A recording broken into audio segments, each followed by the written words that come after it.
തിരുവനന്തപുരത്ത് IB ഉദ്യോഗസ്ഥ ജീവനൊടുക്കിയ സംഭവത്തിൽ പ്രതിയായ സുഗാന്തിന്റെ അച്ഛനെയും അമ്മയെയും പോലീസ് കസ്റ്റഡിയിലെടുത്തു.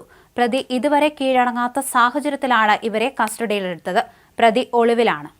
മരണത്തിന് പിന്നിൽ സുഗാന്താണെന്ന് കുടുംബം ആരോപിച്ചിരുന്നു. അതേസമയം അവർ DGPയെ കണ്ട് പരാതി നൽകുകയും ചെയ്തിരുന്നു.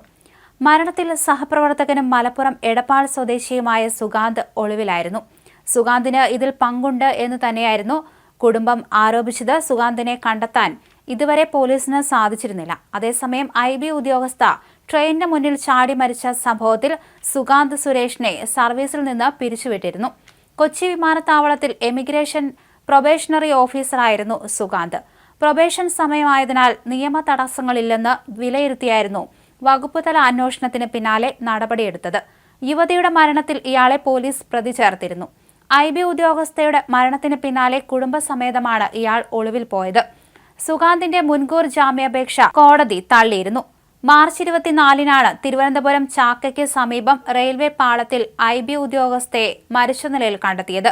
സുഗാന്തുമായി പെൺകുട്ടി അടുപ്പത്തിലായിരുന്നു. സാമ്പത്തികമായും ശാരീരികമായും ചൂഷണം ചെയ്ത ശേഷം വിവാഹബന്ധത്തിൽ നിന്ന് സുഗാന്ത് പിന്മാറിയതിന്റെ മാനസിക വിഷമത്തിലാണ് യുവതി ആത്മഹത്യ ചെയ്തതെന്നാണ് പോലീസ് കേസ്.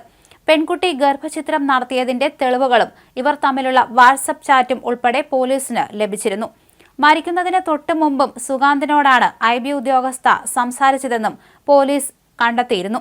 സുഗാന്തിന്റെ വീട്ടിൽ പോലീസ് പരിശോധന നടത്തിയിരുന്നു. കോടതി ഉത്തരവുമായി എത്തിയ പോലീസ് പൂട്ടുപൊളിച്ചായിരുന്നു അകത്തു കയറിയത്. പരിശോധന മണിക്കൂറുകളോളം നീണ്ടിരുന്നു.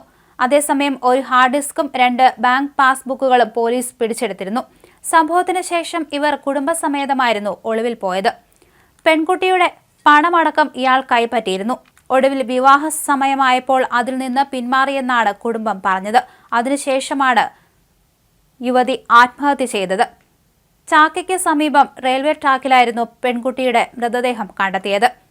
സുഗാന്തിനെ ഫോൺ വിളിച്ച് സംസാരിക്കുന്നതിനിടയ്ക്ക് പെൺകുട്ടി ട്രെയിനിന് മുന്നിലേക്ക് ചാടുകയായിരുന്നുവെന്നാണ് ലോക്കോ പൈലറ്റ് പറഞ്ഞത്.